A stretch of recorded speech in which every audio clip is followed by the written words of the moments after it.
बाई तुम्ही जिते हा काय? तुम्ही तर विहिरीत उडी मारल्या होते की. तुम्हाला वाटलं काय का मी मेलो म्हणून मी मरणार ग? तेच वाटलं मी मराव आणि हिस्सा कटाव.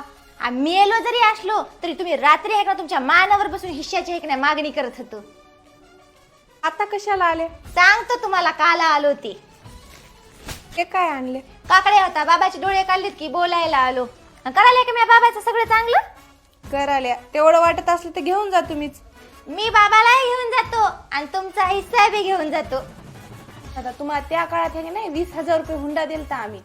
त्या काळात मला आहे की नाही तुम्ही 20,000 हुंडा दिल्या, पण या काळाला तुमचं 1 एकर शेत वरलाकडचं आहे की नाही रोड चले त्याच्यातून 5 कोटीला चले. मग काय आहे की नाही त्याच्यामध्ये? कसं कळालं? अहो गावात सगळे मै खबरी आहेत. होय हो तुम्ही मला आहे की नाही तेवढं ज्ञान दिलं. तुम्ही तुमच्या भावाचा हिस्सा घेतला की. बरं थांबा पाणी आणतो. तुमच्या तर जळता जळणा चले की हो.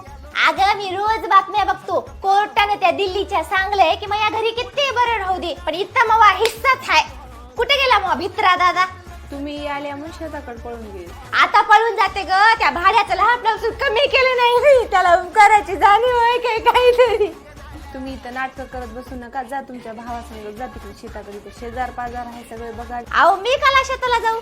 दादाच्या माग पोलीसवाले आणि वकील गेले तर.